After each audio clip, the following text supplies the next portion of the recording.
Selamat jumpa kembali dalam pertemuan kedua mata pelajaran Enterprise Architecture atau Arsitektur Enterprise.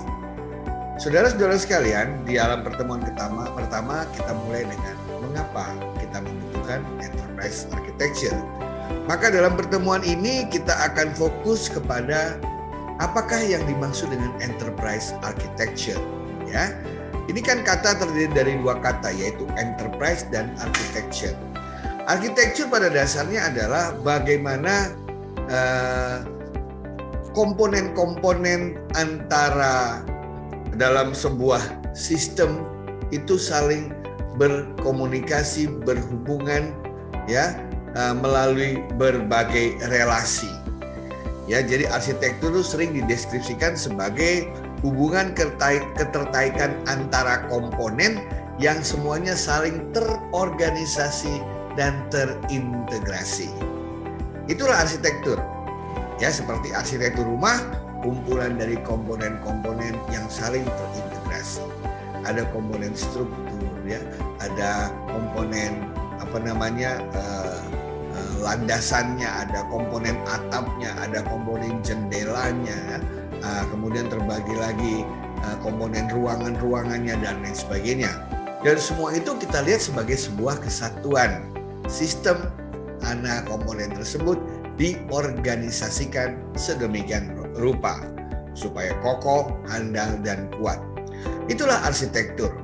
Ketika kita menambahkan kata enterprise di dalamnya, tentu saja arsitektur yang dimaksud bukan arsitektur bangunan, bukan arsitektur industri, bukan arsitektur yang lain, tapi arsitektur sebuah perusahaan atau korporasi atau organisasi atau yang lebih dikenal dengan istilah enterprise. Bagaimana sebuah organisasi itu dilihat dari satu kesatuan yang utuh, yang holistik, yang komprehensif, yang di dalamnya terdiri dari berbagai jenis komponen atau elemen yang saling terkait satu dan lainnya. Ada komponen manusia, ada komponen struktur organisasi, ada komponen proses, ada komponen sumber daya, ada komponen teknologi, dan lain sebagainya. Itulah enterprise architecture. Karena ini berada di dalam sebuah organisasi, maka enterprise architecture itu bisa dibagi menjadi beberapa level. Kalau kita berbicara dari segi strategis gitu ya, kita berada dalam dikatakan sebagai strategic level. Di strategic level itu kita lihat secara besarannya. Ya, misalnya apa sih produk yang ditawarkan oleh perusahaan itu, ya, apa saja layanan, siapa saja customernya, market yang dituju. Nah, itu kita bicara pada tatanan strategis dalam arsitektur. Kemudian turun kembali yaitu pada tataran organizational level atau tingkatan organisasi. Di situ kita bicara mengenai prosedur-prosedur bisnis atau bisnis proses. Kita bicara mengenai unit-unit organisasi yang ada dalam perusahaan tersebut. Kita bicara mengenai siapa mengerjakan apa, people roles and responsibility. Kita berbicara mengenai ada di mana saja kantor cabangnya dan bagaimana informasi mengalir dari satu unit ke unit yang lain.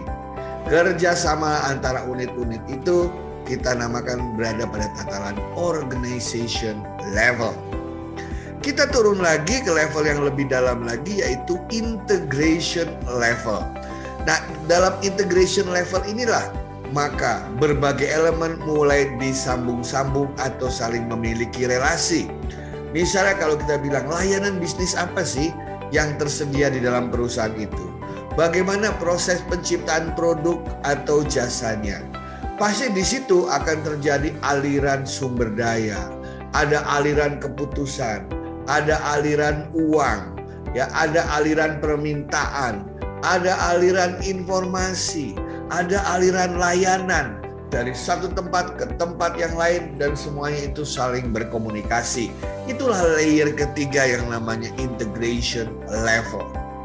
Nah, baru di bawahnya kita masuk ke level software, ya, atau level aplikasi. Karena di dewasa ini sudah jarang sekali proses-proses, aktivitas-aktivitas dilakukan secara manual. Perusahaan modern yang ingin memberikan daya saing kepada pelanggannya, apalagi dalam era revolusi industri 4.0, pasti menggunakan aplikasi, menggunakan perangkat lunak, menggunakan software agar proses melayani pelanggan, proses yang terjadi di perusahaan dalam penciptaan produk dan jasanya menjadi cepat, ya, tidak membuang banyak uang, efisien, ya, efektif dan terkendali dengan baik. Barulah tataran yang paling bawah, level yang paling bawah dalam arsitektur adalah level infrastructure. Di situ kita bicara mengenai network, kita bicara mengenai data center, kita bicara mengenai hardware, kita bicara mengenai sistem operasi gitu ya, yang dibutuhkan agar seluruh unit perusahaan ini, jejaring perusahaan yang ada di berbagai tempat itu bisa saling terhubung satu dan lainnya.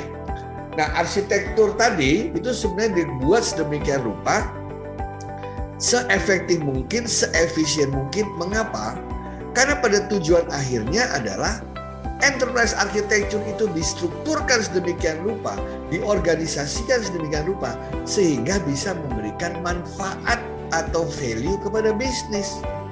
Sama dengan rumah kita ini, kita desain eksteriornya, kita desain interiornya, supaya orang yang di dalam rumahnya merasa nyaman tinggal di sana, merasa nyaman membangun rumah tangga di sana. Sama persis, perusahaan itu kan tujuannya mendapatkan profit.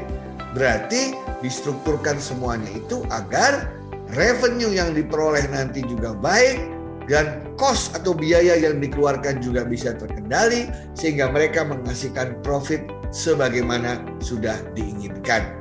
Demikian juga perusahaan-perusahaan non-profit. Bagaimana caranya misi yang telah mereka canangkan itu bisa tercapai dengan baik. Itulah definisi dari enterprise architecture yang di dalamnya terdiri dari berbagai level komponen.